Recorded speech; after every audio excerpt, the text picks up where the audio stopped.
Hey everybody, it's Lori. I wanted to share with you an oracle card process for receiving guidance. So you may have questions along the way as you're starting to receive guidance, and you might want to know if you need to act on that, or if you're just needing to stay out of the way, or what you could do today to help take you one step closer to manifesting your goals. However, it's happening and bubbling up within you, know that you can use oracle cards for guidance. You don't have to have oracle cards like we've learned. You can do the sway test. You can do other things for guidance. But this is a really nice process. So if you have an oracle card deck, great. It doesn't mean you need to go out and buy an oracle card deck. However, in my experience, oracle cards are very good for giving you responsibility, giving you action items. Tarot cards are more prophetic and give you one possibility of 1,000 possibilities, but they don't necessarily give you action-oriented tasks to do to achieve whatever it is you're asking about. So today, in our example, I'm going to ask, what do I need to do most today? Just as an example. In your example, you may ask, what steps can I take to further manifest my goal of whatever it is that you want to manifest? So for me, I'm just going to ask a general question, what do I need to do, or what do I need to know today? So you'll need a journal of some sort. You've got the Awaken Your Potential journal you can use, or you may want a separate journal, which is what I have, a separate journal just for guidance. So in mine, when I pull cards, I just write down what my guidance has been. And I go through journals quite readily. So this is a brand new one I started yesterday. And I just write down the guidance. I used to write down the question and the card deck and which cards I pulled. Now I just write down my guidance for the day of what I need to do. And then I reflect on it back maybe a week or two from now. I'll go back and I'll look at it. My journals, I tend to burn every couple of years because those things that I've manifested or things that I've worked on have already come to pass and they're no longer a priority. So yeah, if I had kept all my journals from guidance and venting, this room would be full of journals. So anyway, you've got a journal and a pen. We'll just put that aside for now. And then you have an oracle deck. Now, whichever deck you choose, this is a new one to me that I've been working with. I really like it. It's called Sacred Power Reading Cards by Anna Stark. There's no requirement to use this deck. You pick whichever deck resonates with you, and then just quickly do the sway test on it to see if it'll work with you, just like crystals. So either on your heart or your solar plexus, and you put your non-dominant hand first, your prominent dominant hand on top, bend your knees, wiggle everything out, take a breath in, and you say out loud, will you work with me? Okay, so yes, I know it's a hard yes because it has been working with me. So then you crack open your deck, and you'll notice within your deck, when you take the cards out, you have a book that comes with the deck, and every deck has a book. And in the book, the authors of the book show you different card layouts that they suggest and recommend that might be helpful for you. So there's all different kinds of layouts. So 1, 1, 2, 3, there's triangular ones, there's cardinal directional ones. There's all sorts of different kinds that people recommend and use. For me, I always do a complete grid. And I'm going to show you what that means. We're just going to put this aside. So when you first get a deck out and it's brand new to you, you can either smudge the deck because that package has been picked up by a lot of people and there might be other people's energies on the deck.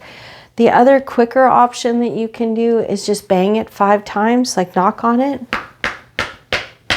And what that does, that boom sound vibration, it just kind of loosens any intentions that were on this deck or any energies that were on the deck that don't align with your intention. It just kind of shakes them loose. Like like breaking glass. And it's just going shatter with the energy, at the energy level. So once you've got your deck and you've cleared it, whether you've smudged it or you've knocked on it, either one will work. You want to connect to your guidance. So your angels, your guides, creator, universal life force energy, ancestors, whoever you want to call in to help you. So for me, I put this on my heart center. I bend my knees and I take in a grounding breath.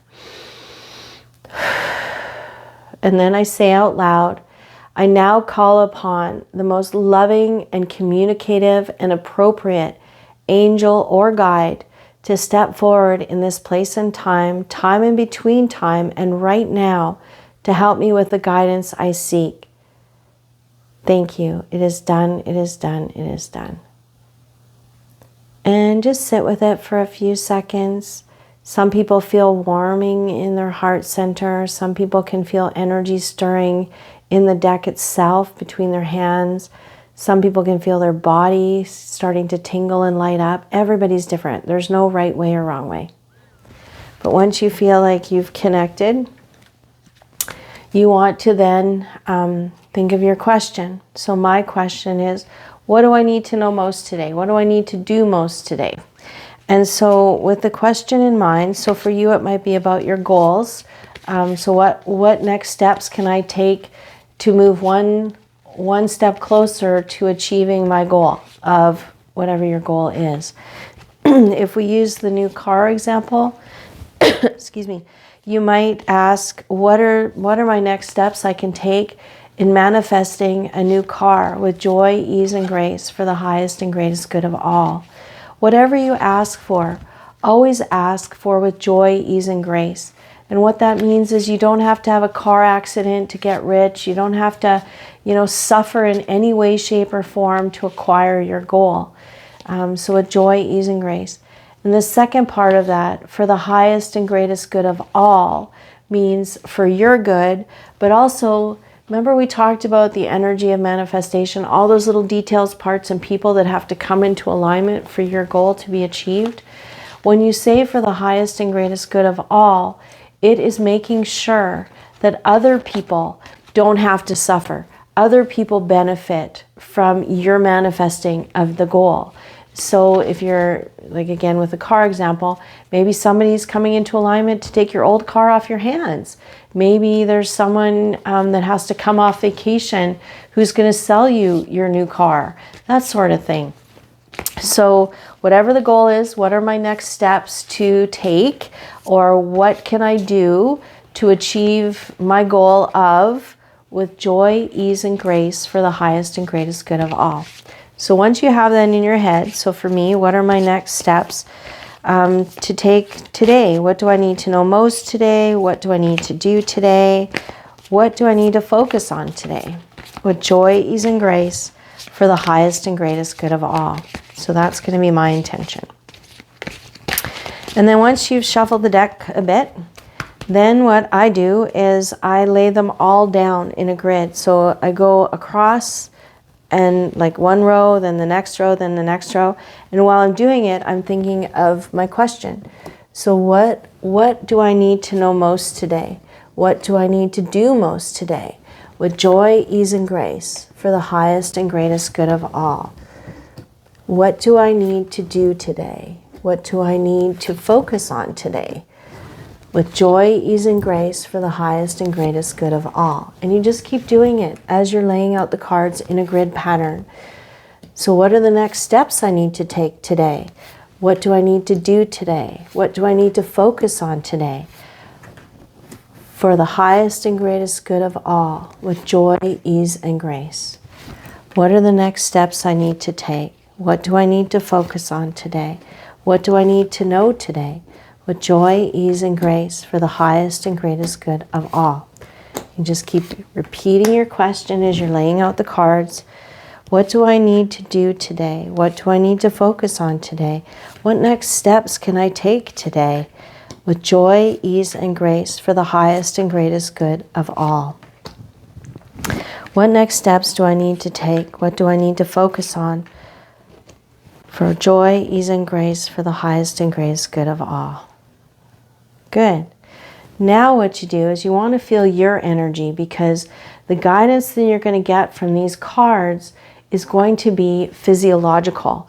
So you will either lean forward when you get to a card, you might have spikes of electricity going up into your hands, you may have pawing kind of sensations, like a little kitty cat pawing, nesting kind of feeling on your palms of your hands. You may feel heavy light, density of energy, like barometric pressure, heavy light. You may feel temperature change of hot and cold. You may just feel tingles or a crescendo of energy coming off that card that isn't on any of the other cards. So in order to discern that energy from your energy, you have to connect to your energy first. So energy comes out of the palms of our hands. So you're going to rub your hands together for maybe 10-15 seconds. You feel what you feel. So this is you. Then you're going to close your eyes and you're just going to ground yourself. So you're going to visualize Mother Earth's core, and you're just going to breathe that energy up into your feet, into your legs, into your bottom and lower back, into your torso, into your neck and shoulders, into your head, and out the top of your head. You probably feel even more tingling now. So rub your hands together again. Good. This is you grounded. So now what we're going to do is we're going to take our non-dominant hand, because the dominant hand is always buzzing. It's always on. So take the non-dominant hand, and if you have a table like this, you can actually walk around the table. But you're going to put your hand about 3 or 4 inches above the cards, and you're going to go maybe 3 or 4 cards over, then you're going to do the next row. You can go back and forth. It's totally okay, but just with your non-dominant hand at first. So close your eyes. Think of your question. So what do I need to do today? What steps do I need to take today? With joys and grace for the highest and greatest good of all. And just feel any shifts over the cards, and then go back. So do 3 or 4 cards at a time. Then go to the next row. See if you feel any sensations.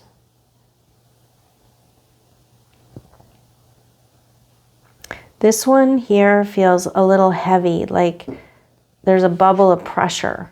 So I'm just going to set that here. And we'll do the next row. Keep thinking of your question. What are my next steps to? And keep breathing in the grounding energy. As you go through your cards, just one at a time with your hand.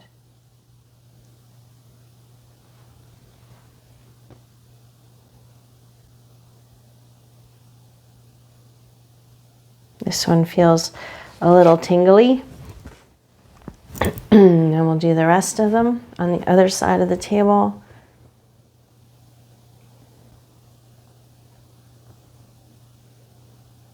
Remember, we're transmitters and receivers. So with one hand up and one hand down, you're receiving a flow of guidance coming out into your hands and into the cards, and choosing the card that is meaningful to your question. Just keep going nice and slow, 3 or 4 inches above, just back and forth. That one feels tingly as well. And then last full row.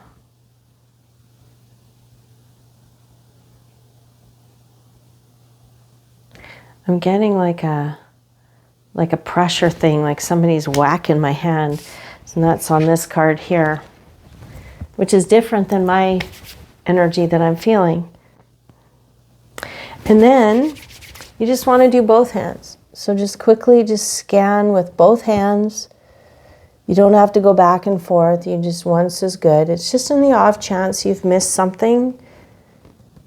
Lots of times your dominant hand will pick up anything big that you've missed. Nope, feels pretty good.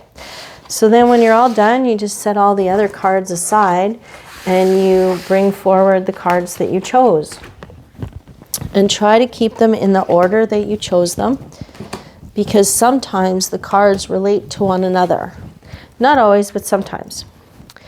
Then what you want to do is you want to get your book, turn over the first card. This, in my case, it's Purification.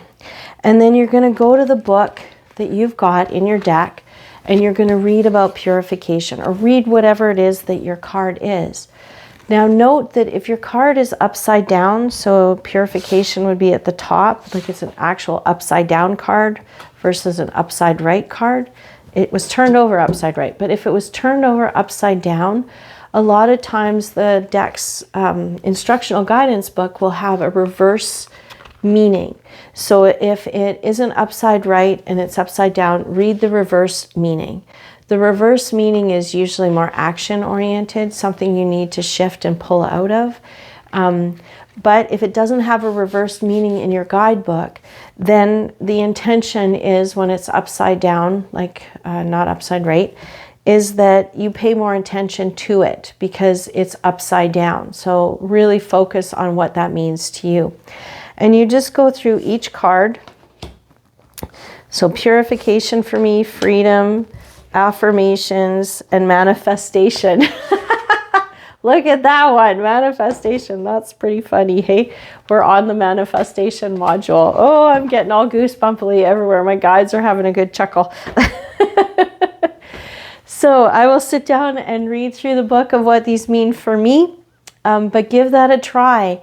Use the entire grid, because if you use that 1 card, 3 card, northwest, southeast kind of directional kind of grids, it's not that they don't work, it's just you just don't get all of the messages. You don't get all the guidance that you're meant to hear. And sometimes you're asking a question about ABC and you get a question about LMN over here, an answer to LMN, and you're like, but I didn't even ask about that. Note that that's because you are connected. And it means that you're getting a message for something you didn't ask, that they've been trying to tell you and get you to, hey, look at me over here, pay attention to this guidance, and you're missing it. So they've thrown it into the mix to help you with whatever the other issue is that you're dealing with, not just the goals. So that's how you do the Oracle walkthrough process. It's pretty basic. It's pretty simple. You have to discern your energy from the card's energy, the guidance energy, the tingles, the heat, the pressure, whatever it is, and then choose the cards that resonate, and then sit down and go through each one. And when you do each one, I want you to read through the entire guidance that the author had intended. And then think about, how does this relate to your question? How does this relate to what it is that you're trying to manifest for your own life? And see where it leads you. It's a very interesting process. Most people find it very uncanny and very unnerving, because it is so matter of fact and direct and clear with the guidance. And that's what we all want, hey, is clarity and guidance. So give the Oracle process a try if you can, and see how you do. And if you have any questions, just send me a note. Bye now.